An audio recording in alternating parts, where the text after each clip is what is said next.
সুপ্রিয় দর্শক, আসসালামু আলাইকুম। আপনাদের সবাইকে স্বাগত জানাচ্ছি এখনকার আলোচনায়। আপনাদের সঙ্গে আছি আমি সিরাজুল ইসলাম। দর্শক, এরই মধ্যে জেনেছেন হয়তো হরমুজ প্রণালীতে কিন্তু আবার সংঘর্ষ শুরু হয়েছে।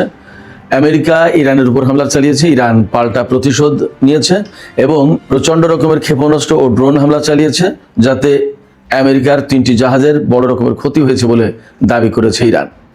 এপাশে ডোনাল্ড ট্রাম্প বলছেন যে হামলা পাল্টা হামলার ঘটনা ঘটেছে, কিন্তু যুদ্ধবিরতি যেটা ছিল সেটা বহাল আছে। কিন্তু ইরানের পক্ষ থেকে পরিষ্কার করে বলা হয়েছে আমেরিকা যুদ্ধবিরতি লঙ্ঘন করেছে এবং তারই জবাব দেওয়া হয়েছে। এদিকে হরমুজ প্রণালী কিভাবে পরিচালনা করা হবে সে ব্যাপারে ইরানের পক্ষ থেকে একটা নির্দিষ্ট গাইডলাইন তৈরি করার পর এর বিপরীতে বাহরাইন এবং আমেরিকা নতুন একটি খসড়া প্রস্তাব তৈরি করেছে। এই প্রস্তাব জাতিসংঘ নিরাপত্তা পরিষদে তোলা হবে। রাশিয়া এ ব্যাপারে হুঁশিয়ারি উচ্চারণ করেছে এবং বিষয়টি প্রত্যাখ্যান করেছে, বলেছে একতরফা এভাবে নিন্দা জানিয়ে অথবা প্রস্তাব পাশ করে হরমুজ প্রণালীর প্রকৃত স্থিতিশীল অবস্থা ফিরিয়ে আনা যাবে না। এর ভেতরে আমেরিকার প্রেসিডেন্ট ডোনাল্ড ট্রাম্প আগামী সপ্তাহে চীনে যাওয়ার কথা রয়েছে। এই চীন সফরের আগে আমেরিকার সেনারা কেন ইরানের উপরে হামলা চালালো সে প্রশ্ন কিন্তু এখন বড় হয়ে দেখা দিয়েছে। চীন সফরের উপরে সমস্ত বিষয় প্রভাব ফেলতে পারে বলে মনে করা হচ্ছে। তো সুপ্রিয় দর্শক, এই বিষয়গুলো নিয়ে মূলত আজকের ভিডিওতে বিস্তারিত আলোচনা করব। আশা করি আপনারা শেষ পর্যন্ত সঙ্গে থাকবেন এবং ভিডিও ভালো লাগলে লাইক কমেন্ট শেয়ার করবেন এবং চ্যানেলটি সাবস্ক্রাইব করে আপনারা সাথেই থাকবেন। দর্শক, চলুন প্রথমে হরমুজ প্রণালীর ঘটনা নিয়ে আলোচনা করি। সেখানে কি হয়েছে, কারা কিভাবে হামলা চালালো এবং কে কি বলছে। হরমুজ প্রণালী কয়েকদিন মোটামুটি শান্তই ছিল। বিশেষ করে ডোনাল্ড ট্রাম্প হরমুজ প্রণালীতে প্রজেক্ট ফ্রিডম বন্ধ করার পর মোটামুটি বেশ শান্তই ছিল। জাহাজ চলাচল টুকটাক করছিল, ইরানের অনুমতি নিয়ে অনেকগুলো জাহাজ যেতে পারছিল এবং ইরানের পক্ষ থেকে পরিষ্কার করে বলা হয়েছে যে সমস্ত জাহাজ আটকা পড়া অবস্থায় আছে। এই সমস্ত জাহাজের ক্রু, নাবিক, ক্যাপ্টেন থেকে শুরু করে যারা যারা যুক্ত আছে তাতে প্রায় 30,000-এর বেশি বলা হচ্ছে। তাদের খাবার দাবার, চিকিৎসা, সুস্থতা এই সমস্ত বিষয়ে দেখভাল করবে ইরান, এই কথা ইরান ঘোষণা দিয়েছে। তবে এই প্রণালী দিয়ে জাহাজ চলাচল করতে হলে ইরানের যে গাইডলাইন সেই গাইডলাইন অনুযায়ী চলতে হবে, ইরানের দিক নির্দেশনা মতো চলতে হবে, ইরান যে পথে চলতে বলবে সেই পথে চলতে হবে। কারণ কিছু কিছু জায়গায় মাইন পাতা আছে, সে সমস্ত জায়গায় গেলে জাহাজগুলো বিস্ফোরণ ঘটবে। ফলে ইরানের দেখানো পথে চলতে হবে, তা না হলে বিপদে পড়বে। পাশাপাশি ইরানকে টোল দিতে হবে। এইভাবে চলছিল। এরই মধ্যে বেশ কিছু জাহাজ, যেমন জাপানের জাহাজ, দক্ষিণ কোরিয়ার জাহাজ পার হয়েছে আমরা জানতে পারছি। এই অবস্থায় হঠাৎ করে গত রাতে আমেরিকা ইরানের 2টি জাহাজের উপর হামলা চালিয়েছে। একটি জাহাজ যাচ্ছিল জাস্ক সমুদ্র বন্দর বা জাস্ক এলাকা থেকে আপনার হরমুজ প্রণালীর দিকে যাচ্ছিল, আর একটা জাহাজ আসছিল ফুজাইরা বন্দরের দিক দিয়ে হরমুজ প্রণালীর দিকে। আপনারা মনে হয় এই দুটো আমি যদি একটু বলি তাহলে সহজে বুঝতে পারবেন।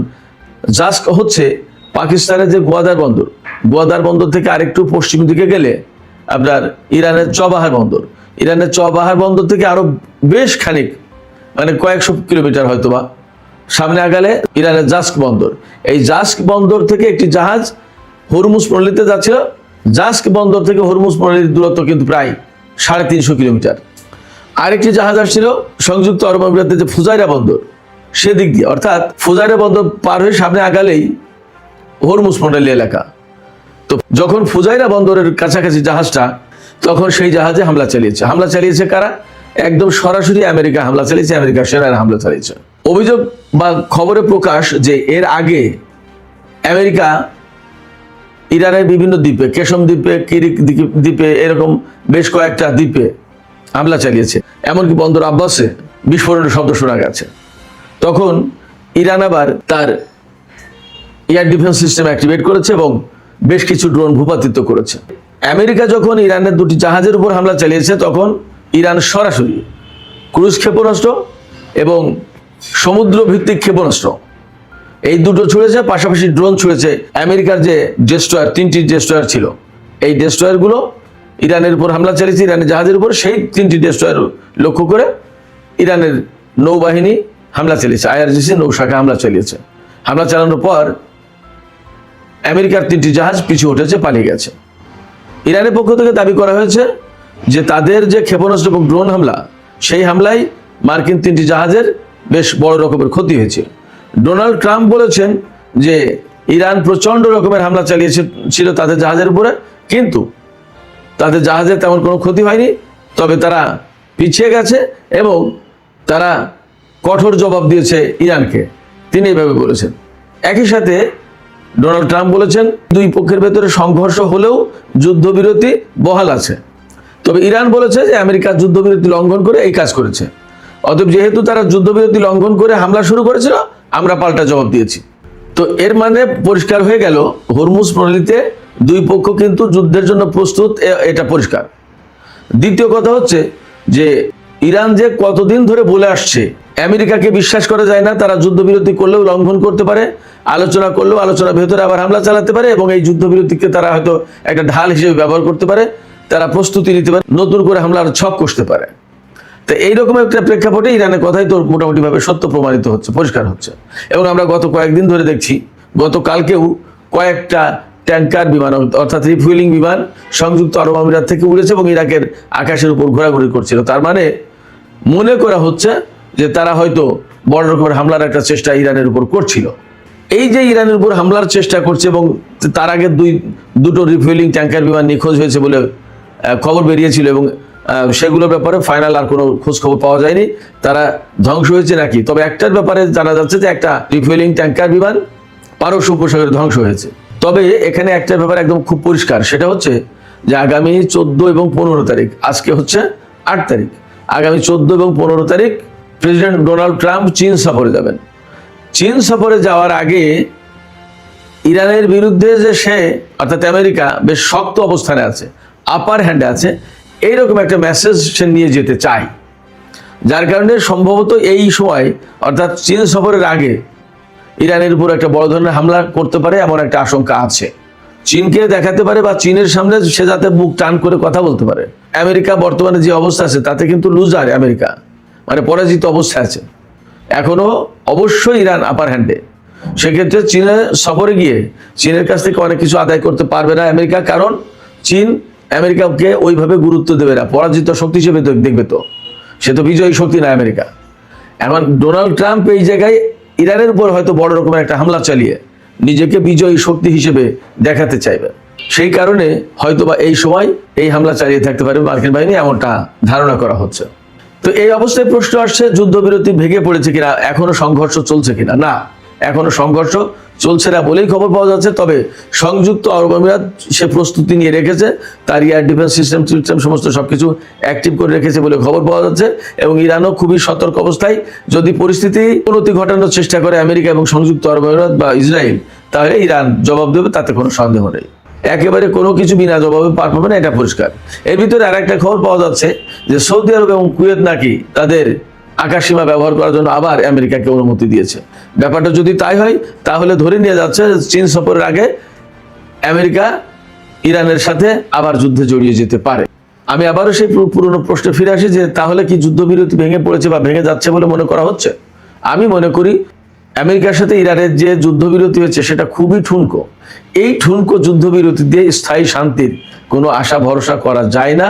এবং আমেরিকা, ইসরায়েল, সংযুক্ত আরব আমিরাত এরা যে কথা রাখবে এটা ভাবার কোনো কারণে নেই। বহুবার দেখা গেছে।